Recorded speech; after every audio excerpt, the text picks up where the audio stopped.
করছে AGT live 24/7। ये है AGT live 24/7। This is AGT live 24/7। সারা রাজ্যের সাথে ধলাই জেলা সদর আমবাসাতে বিগত দিনে কর্মরত সরকারি কর্মচারী যারা বর্তমানে পেনশনের আওতায় চলে এসেছেন, 11 নভেম্বর মঙ্গলবার পেনশন প্রাপকদের নানা দাবি নিয়ে এক প্রতিনিধি মিলিত হলেন আমবাসা মহকুমা শাসকের সাথে।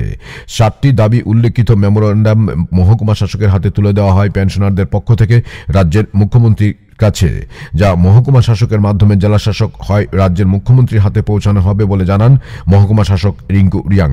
দাবিগুলি তুলে ধরেন আমবাসা মহকুমা পেনশনার কমিটির পক্ষে সম্পাদক Chandrabhushan Nath. Bureau report, AGT live 24/7। কমিশনের রিপোর্ট অনুযায়ী এফেক্ট দিয়েছে 2006 জানুয়ারি থেকে।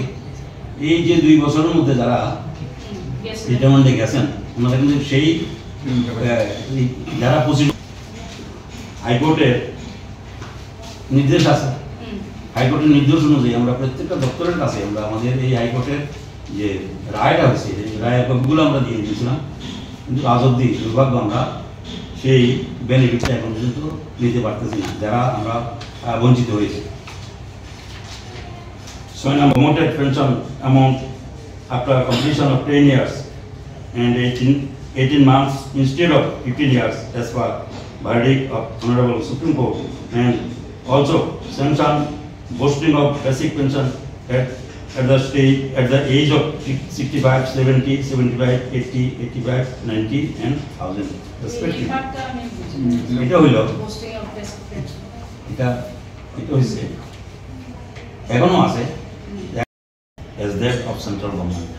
কেন্দ্রীয় সরকারের যে ডিএটা পাচ্ছে সেই অনুপাতে আমরাও রাজ্য সরকারের কর্মচারীরা পাওয়া বা পেনশনার্সরা পাওয়ার জন্য টার্গেট করছি। 2 নম্বর, implementation of recommendation of 7th pay commission by the state government. 7ম বেতন কমিশন যে রিপোর্ট পেশ করছে, বাইর করছে, সেই অনুপাতে সুযোগ সুবিধা দেওয়ার জন্য সব সুযোগ কিন্তু আমরা পাইতেছি না এখন পর্যন্ত, সব এমপ্লয়িরা পাইতেছে না। 3 নম্বর, minimum pension of ₹9,000 per month as that of central government। Central গভর্নমেন্টের কর্মচারীরা কিন্তু 9,000 টাকা মিনিমাম পেনশনটা পায়, আর আমাদের স্টেটে 7,000 টাকা পায়। সেখানে আমাদের ডিমান্ড হলো 9,000 টাকা যাতে দেওয়া হয়। 4 নম্বর, monthly medical allowance of ₹2,000 per month and increase of festival grant considering price rise। Basically এখানে স্যালারি বা পে রিলেটেড তো এখানে 6টা পয়েন্ট আছে না? হ্যাঁ, আপনারা পয়েন্টটা একটু ডিমান্ডটা প্রথমটা তো 1 নম্বর দিয়েছে, আর প্রত্যেকটা মহকুমাতেই আমরা ইউনিট কমিটির মাধ্যমে আপনাদের মাধ্যমে প্রেসিডেন্টের মাধ্যমে অনারেবল চিফ মিনিস্টারের কাছে আমরা রেকর্ড করতেছি। আচ্ছা, কি আছে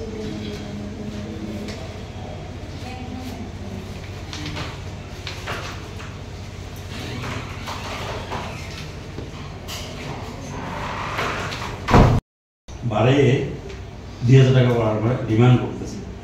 আর সাথে আরেকটা আছে ইনক্রিজ অফ ফেস্টিভ্যাল গ্র্যান্টস, যেটা ফেস্টিভ্যাল গ্র্যান্ট দেওয়া হয় দ্রব্যমূল্য বৃদ্ধির সাথে সাথে যাতে এটাকে ইনক্রিজ করা হয়, এই ডিমান্ড একসঙ্গে দুইটাই আছে। 5 নম্বর, as per recommendation of 7th pay commission and RB 2018 Tripura and as per verdict of Honorable High Court Agartala, disburse the full pension of those who retired after completion 25 years of service during the period from 1st January 2006 to 31st December 2008। এটার ফ্যাক্টরটা হয়েছে 2006 এবং 2008 এর মধ্যে যারা পেনশনে গেছেন তখন তো 56 PM area কোনানে মহকুমা যতটুকু অতটুকু এই এরিয়ার মধ্যে কতজন দুবারের আছে, কতজন টাউনের আছে? ও আচ্ছা, এটা লোকেশনটা দিবেন এখানে আছে তো আমরা দূর করে আছি ম্যাডাম। এই অনুযায়ী কমোটেড পেনশন পরিশোধের সময়সীমা 180 মাসের পরিবর্তে 128 মাস কমিয়ে আনা এবং 65 বছর থেকে পেনশন বোস্টিং অর্থাৎ সহায়ক পেনশন যেটা বলে পেনশন বোস্টিং, সেটা চালু করে প্রতি 5 বছর অন্তর সেটাকে বৃদ্ধি করা 100 বছর পর্যন্ত। বিদ্যুৎ মাশুল জলকর, গোমতির দুধ, রান্নার গ্যাসের বর্ধিত হার, দাম প্রত্যাহার করা, বিদ্যুতের স্মার্ট মিটার বসানো বন্ধ করা, এই দাবি আমরা সেখানে 7 নম্বর দাবিতে রেখেছি। 8 নম্বর, দ্রব্যমূল্যের বৃদ্ধি রোধ করা, রেশন দোকানের মাধ্যমে নিত্য প্রয়োজনীয় দ্রব্য সরবরাহ সুনিশ্চিত করা, এটাও আমরা আজকের 8 দফা দাবির মধ্যে রেখেছি। মাননীয় এসডিএম মহোদয়া আমাদের ডিমান্ডগুলোকে যুক্তিযুক্ত বলেই মনে করেছেন এবং আমরা ওনার কাছে আবেদন করেছি আপনি আমাদের যে নিয়ম অনুযায়ী আমরা আমাদের ডেপুটেশন তো ওনার মারফতে আমরা মাননীয় চিফ মিনিস্টারের কাছে, মাননীয় মুখ্যমন্ত্রীর কাছে সে প্রেরণ করবেন, উনি আশ্বাস দিয়েছেন। এই আজকের আমাদের এই ডেপুটেশনের মূল লক্ষ্য। সবাই কেন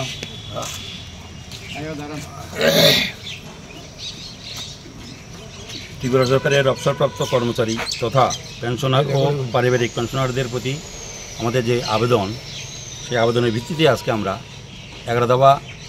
11 তারিখ 11 নভেম্বর 8 দফা দাবির ভিত্তিতে সারা রাজ্যের প্রতিটা মহকুমা এবং রাজ্য স্তরে কেন্দ্রীয়ভাবে পথসভা করে 8 দফা দাবি ব্যাখ্যা করে সেখানে মাননীয় মুখ্যমন্ত্রীর নিকট সেখানে ডেপুটেশন দেওয়া হয়েছে। আমরা এখানে আমাদের মাননীয় এসডিএম মহোদয়ার কাছে আমাদের এই 8 দফা দাবি আমরা তুলে দিয়েছি।